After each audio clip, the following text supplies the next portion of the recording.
20 Januari, tanggal yang menyimpan luka kekuasaan dan kehilangan. Dalam ingatan sejarah, ada hari-hari tertentu yang bukan sekadar penanda waktu, melainkan saksi bisu ketika kekuasaan, kekerasan, dan kehilangan manusia bertemu dalam satu titik. 20 Januari adalah salah satu tanggal yang menyimpan jejak duka tersebut. Pada hari ini, sejarah mencatat peristiwa tragis yang menunjukkan bagaimana kekuatan negara dapat berubah menjadi ancaman bagi rakyatnya, serta bagaimana sebuah kehilangan personal dapat meninggalkan dampak moral bagi kemanusiaan. Tragedi paling berdarah yang melekat pada tanggal ini terjadi di Azerbaijan dan dikenal sebagai Black January.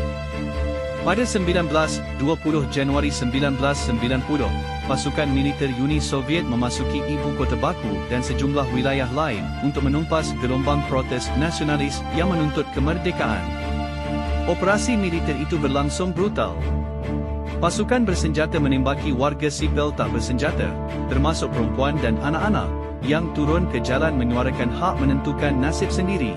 Menurut catatan resmi Azerbaijan, sekitar 147 orang tewas, ratusan lainnya mengalami luka-luka, dan puluhan warga ditangkap secara paksa. Peristiwa ini mengguncang kesadaran publik dan menjadi titik balik penting dalam sejarah Azerbaijan. Alih-alih memadamkan perlawanan, kekerasan negara justru memperkuat tekad rakyat untuk merdeka.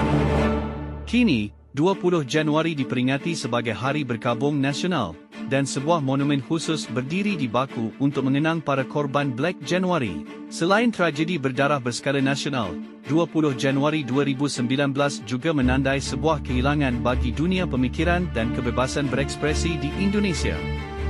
Pada tanggal ini, Jin Ginanjar, jurnalis dan pejuang kebebasan pers, wafat. Meski tidak disertai kekerasan massal, kepergiannya menjadi simbol hilangnya suara kritis yang selama ini berkontribusi dalam menjaga ruang kebebasan pers dan demokrasi. Rangkaian peristiwa pada 20 Januari memperlihatkan satu benang merah, harga kemanusiaan yang harus dibayar ketika kekuasaan disalahgunakan dan suara kritis perlahan menghilang. Tanggal ini mengingatkan bahawa sejarah bukan hanya tentang siapa yang berkuasa, tetapi tentang mereka yang menjadi korban dan warisan moral yang ditinggalkan bagi generasi berikutnya.